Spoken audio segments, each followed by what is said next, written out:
morning, Lila. It's a real pleasure to have you join me in this discussion. In a minute, I'm going to ask you to explain about British Water, but before that, perhaps I ought to explain for other people listening the relationship between the two of us, because we have known each other for, I would dread to think, probably 25 years in a whole host of different ways, both in terms of colleagues working together at British Water, and also before that when I have been working for member companies of British Water. It's a real pleasure to be able to have a chat with you and to share your experiences about fog today. So for those people who may not know about British Water and its status, please tell us to start with about British Water and your role within it. Okay, thanks so much, Lloyd. I mean, am I really 25 years old? But yeah, it's been a while since we've known each other, and it's been really good working with you. So British Water. So British Water is a trade association. We represent the supply chain of the water and wastewater industry. So that includes consultants, contractors, manufacturers, and those across the water and wastewater spectrum. And we also are the secretariat for two groups, and one of them is the Greece Contractors Association, which I chair. I should also mention that we're on the verge of merging with the Water Industry Forum, a neutral independent group, which addresses challenges in the water sector. So our remit is going to go wider than supporting supply chain companies. Thank you. I mean, therefore, what we should say is that Filter is a member of British Water, and as such, we get a lot of benefit from links with other similar members within the trade association network. But also, we see British Water as a real conduit, almost like a focal point for the water industry. And we're talking here today about fog, which again is something that brings together a whole host of different parts of the industry. Would it be true to say you think that there's a unique position that British Water has in terms of its relationships with not only the supply chain and industry, but also government and regulation? I think so, yeah. I mean, I think because we've got such a broad range of members with expertise spanning across the water and wastewater industry, plus the expertise we have within the Greece Contractors Association and in BIM for Water, I think British Water is in a unique space to bring people together. I know we sort of facilitate connections, so introducing people to each other, and we often get really positive feedback from members who are able to do business not only in the UK but overseas, and also about promoting best practice. I mean, that's one of the key things about the Greece Contractors Association. It's about promoting best practice with regards to fog management. And so we are very active in that space, working with the regulators and other key stakeholders in the sector, bringing people together to have the conversations that they wouldn't otherwise have. Thank you. I do want to explore a bit more the water industry and the position of fog within it, and therefore the way that British Water can help others understand the challenges and solutions to fog. There's a number of challenges within the water sector today, not the least of which is sort of improving green credentials and environmental management. Where do you think fog itself as a problem, as an issue, sits within the whole range of challenges that the wider water industry has? How important is it really? Is it the number one priority, or to what extent is it something we should focus our time on? So I think the headline news is really about effective stewardship of the environment. And I think all the sort of media coverage on the combined storm overflows and pollution incidents, I think really has shot up awareness amongst the public and other key stakeholders in terms of environmental protection. And for me, fat soils and grease falls within that. So I consider that fog is a critical challenge at the moment that we do need to address. And it was highlighted in the Environmental Audit Committee report, which was launched in January this year. So from page 82, there's a focus on fats, oils and grease. And within that, there are a number of recommendations, two actually, that are made with regards to fog and the way that we need to address that challenge. So the first recommendation that was made in the Environmental Audit Committee report was that the water industry should work together with grease management organisations to establish standards for the management of fats, oils and grease. And then the second recommendation was around the water industry should be working with ministers to look at whether fog should be a trade effluent. And then the second part of the recommendation that falls regards to working with ministers and the industry is around whether we should ensure that all food service establishments have in place effective grease management systems. So the fact that it's highly mentioned in the Environmental Audit Committee report includes and highlights the fact that fog is a critical thing that really ought to be addressed. Well, that's good to hear. It sounds like the grease contractors are perhaps pushing against an open door, albeit in some cases a closed sewer.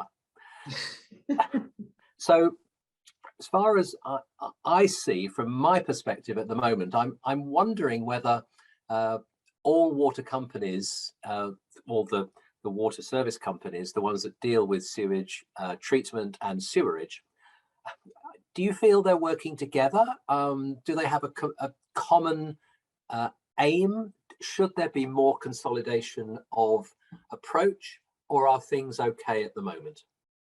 I mean, I think there's a great deal that could be done and should be done. So, for example, there is the Network Protection Forum, and it's a group of 12 water and wastewater companies. So their network protection officers meet on a quarterly basis. They talk about how to deal with sewer blockages, how to enforce what they might want to enforce on those who are causing pollution and blockages. And then above that, we have within Water UK, the trade body for the water companies, a SNAP group. So it's the Sewer Network Abuse Prevention Group. It's quite a long acronym. But they have been primarily focusing on flushables, and there haven't been a proactive group in the past, I suppose, past year, I think. So there is stuff going on. The Network Protection Forum meets regularly and also has started to engage quite well with the Grease Contractors Association. But I think the issue is that obviously each water company is addressing fog in its own unique way. So there isn't sort of uniformity in terms of how the water companies deal with fog. And I don't think that potentially will ever change. So I think the thing that we would really like as a GCA is to understand what each water company is doing with regards to fog management, how they are communicating with FSCs, how many network protection officers they have, how many site visits they might be able to do a year. One water company was sharing with me that they can only do around 150 a year. Now, if you consider that across the UK, there are around 427,000 FSCs, you can't possibly go and visit all of those as well as all the dark kitchens. So it's really just opening up collaboration for the GCA to work more effectively with the water companies to support them when they're going out visiting FSCs, and also educating them in terms of how to dispose and manage fat, soils and grease. I think I wanted to just come back to one of the other things. I mean, one of the challenges that we have around fog is the lack of legislation, the lack of standards. We as a GCA issued a guidance document back in October about how to work with grease management contractors, the kinds of solutions that are out there to deal with fog. But one of the things that we want to do as a GCA is to work more closely with food service establishments, commercial kitchens, and others in the space to promote best practice. Thank you. That guidance document, is that readily available, and who is it really targeted towards? So it's actually on the website. So it's available to be downloaded. It's under the publications section of the website, and it will also be available under the Grease Contractors Association page, which is on the British Water website. It's available to everybody, and it's really for those who are food service establishments, those who work in commercial kitchens, to give them an understanding as to the sort of legislation landscape at the moment, and the sorts of solutions that are available to manage fat, soils and grease. So it's a very, very good, easy to read publication for people to understand what kind of grease management systems they might like to install. Thank you. Well, I'm sure we'll put a link to that at the end of this chat, which would be useful for anyone who wants to get it directly. I think it's also perhaps important for some people to realise that fog blockages in sewers are not just major urban problems, they apply and occur in rural areas too. Our water companies across the UK cover a vast range of different environments, urban to rural. But fog blockages and sewer blockages and fatbergs are not just, are they, an urban problem? That's right. And I think it tends to be concentrated in highly sort of concentrated areas where there are lots of residential areas. So, for example, speaking to the Network Protection Forum, in terms of the blockages that occur, they tend to occur in areas where there's high concentration of residential or businesses, because then you tend to then have lots of food service establishments. So the blockages appear in those particular areas. So, for example, Southern Water was sharing that they clear about 20,000 blockages a year. And they tend to be in areas where there are lots of people who live in residential areas where there's lots of restaurants. But then, as you said, in sort of rural areas, it can be sort of harder to deal with, but maybe the blockages are less so because you haven't got so many food service establishments. But then on the other side, you've got lots of people who are then sort of pouring fat, salts and grease down their drains, and then that will accumulate over time with wet wipes. Fine, thank you. You're chair of the GCA, of the Grease Contractors Association, and as such, you must come across contractors who would like to engage more with water companies and be able to work with them closer to helpfully solve their problems. In your experience, the interaction between the water company and the grease contractor, is that something that could be improved? If it could be improved, how could we go about making that link closer and perhaps more proactive? Yeah, so a number of grease contractors already work closely with water companies, or with some water companies, and obviously would love to extend their reach to other water companies. I think it comes back to what I said earlier, which is it would be great to have more sort of open dialogue as a GCA with more water companies, for the water companies to clearly explain how they're managing fog, so that we can then pass that information back on to the contractors. I think for contractors, they want to understand, just as the GCA and I would want to understand, what their fog management policies are and what their network protection officers are facing when they're going out to visit food service establishments or dealing with sewer blockages, so that we can then help to address the challenges and the problems that they're facing, and that we can then let them know what kinds of solutions are out there that they can then refer to the food service establishments that they are communicating with. And I guess, thank you, that you're, without putting words in your mouth, the ultimate aim would be to go for prevention rather than cure. Absolutely. In other words, we don't want just to go in afterwards and fix a fatberg problem. Yeah. We want to be in a position whereby advice can be given through organisations such as the water company itself, or possibly the GCA, to the food establishments to ensure that they don't cause or contribute to a problem in the first place. That's right. And it's one of the things that I highlighted at the Environmental Audit Committee when I provided oral evidence, that fog should be dealt with at source, because every single food service establishment produces fats, oils and grease, just as every household does. So really, we do need to deal with it as an issue at source. So therefore, if every food service establishment had an effective grease management system in place, then the issue of fats, oils and grease would not be as high an issue as it is at the moment, as it congeals with wet wipes and other things that are in the sewer network. Good, thank you. I think I'm right in saying that you're the first independent chair of the GCA. In the past, the chair would come from a member of one of the companies that comprise the GCA. So I wanted to ask you how you think the GCA is benefiting from having independence at its head, as opposed to using a member as the main spokesperson. Yeah, I mean, I think that it's really good for the GCA to have an independent chair, whether it be me or somebody else, but I think it's important for the Grease Contractors Association to have an independent chair. I think because I mentioned earlier that there's a lack of legislation, no standards, no regulations in the sector. It is a sector that really does need to be brought together to understand what the challenges are, which is what we've been doing at the GCA, to understand how we can work effectively with the water companies, but not only with the water companies, with the food service establishments. So there are lots of organizations and companies out there selling a whole wide range of solutions and technologies to address fog. But the key issue is what we want to do is establish best practice and codes of practice in the industry. And that's why we issued the guidance document back in October. So I think having an independent chair helps to facilitate the discussions, helps to bring people together, helps to establish connections, and also deepen our connections with the water company contacts, who obviously have network protection officers who are dealing with fat soils and grease on a regular basis. And I guess also you as chair can draw upon the expertise and experience within the rest of British Water, and in terms of technical experience, contacts, and the like, in a way perhaps that an individual company within the GCA couldn't have that same breadth of experience and knowledge. Absolutely. I mean, in British Water, we have over 200 members and then a wider grouping of key stakeholders and other key contacts in the industry.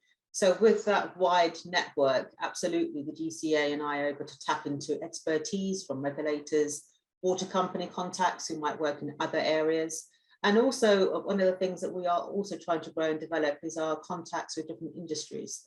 So I do think as the GCA, what we want to be doing is really extending our reach across the food service establishments and the big sort of companies that use huge commercial kitchens and have them across their operations. Because it's not just working with the water companies, but I think we also need to work very closely with food service establishments, commercial kitchens, hospitals, other organizations that have commercial kitchens in place. Because I do think that people, the public, need to understand much more the issues around fog, how to deal with it, how to handle it. Some of the water companies are already proactively working with their customers. So Anglian Water gave me a little sort of tool to capture fat soils and grease when I'm washing or clearing my plates away, so they give it to their customers. So I don't think that fog needs to be just dealt with at the water company side. I think it also needs to be dealt with at the FSE side and with public awareness. And once you have all three of those sort of key groups working together, then really we can tackle fog at source. That's great. I mean, we're hoping to engage with Anglian in a subsequent chat because I know they have some very interesting customer service approaches to fog management. So that will be one for the future.